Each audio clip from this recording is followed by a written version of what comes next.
precious princess. We would like to welcome you to Tishyville. Today we're going to go back to my dating years, which was many, many moons ago. One day I was at lunch with a friend and she says, "I dare you to run an ad in one of the local newspapers." That was before we had all this online dating stuff. And I said, "Oh, I don't know." She says, "Oh, come on. You're adventurous. I know you can do it. And you're creative. I'm sure your ad will be just wonderful." And I said, "Well, okay, I'll take your dare." And I usually will take a dare as long as it's not going to hurt someone or me. So I sat down, I put together my ad, and this is how it read. "Are you my dream man? If so, you are age 30 to 50. Remember, I was much younger. You are a non-smoker, a non-drinker, you are non-religious, and needless to say, you don't use drugs. You love cats, piano music, dancing, and tennis. You're physically fit, mentally healthy, and romantic.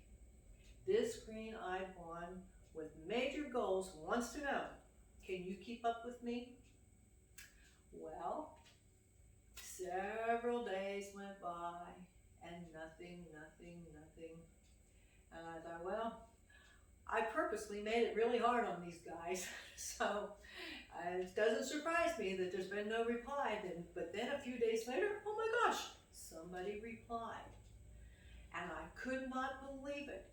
He had 2 cats, he played the piano, and he was a teacher. And I thought, wow. So we talked a few times on the phone, and during our conversations, I kind of got the feeling that he was a little pretentious. But I agreed to meet him for lunch anyway. So when we met for lunch and the waiter took our order, I then pulled out a questionnaire. It's called the Pre-Friendship Questionnaire. And he looked really oddly at me, and I said, "Oh, don't worry, I brought one for me too. I'm going to fill it out and you can take my copy and I'll keep yours." So, question number 1, are you married? Question number 2, if not, have you ever been married? Number 3, if so, for how many times and for how long? Number 4, how long has it been since your last relationship? Number 5, when you end a relationship, you take the ex's pictures and, this is a multiple choice, A, you place them in a box out of sight. B, you hang them on your dartboard. C, you recycle them into toilet tissue. Question number 6, another multiple choice. If you needed to use a telephone and the only one you could find had no numbers, you would think, "Oh, that's interesting."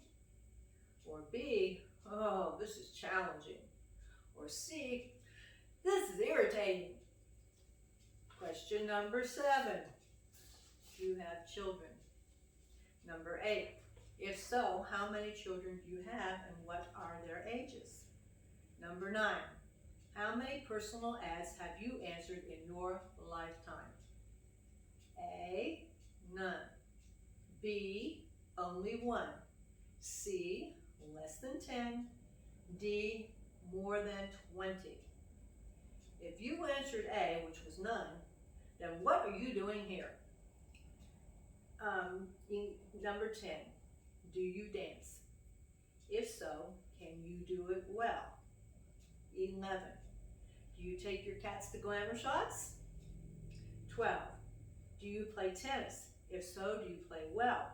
If not, would you like to improve?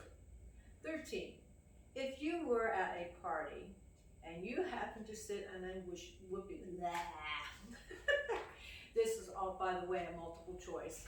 If you were at a party and you happened to sit on a whoopee cushion, you would A, act like nothing happened. B, laugh and point at your friends. C, say, "Excuse me." 15. Oh no, 14, excuse me. Are you a morning person or a night person? Well, that's a reasonable question. 15. You are at your physician's for a checkup and you notice the new nurse's name tag reads Ms. Goosom. You, A, begin to chuckle to yourself. B, ask if that's really her name. C, sit in fear of what could happen next. 16, last but not least, but of great importance, do you leave the toilet seat and lid up? Then I have a disclaimer that says, to the best of my knowledge, the above statements are very true. And there's a place for the signature and the date. Well, he was very cooperative. He answered my questionnaire, and of course I answered it for him. We exchanged questionnaires.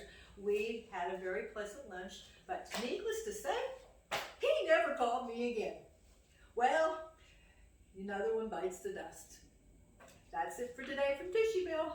Bye.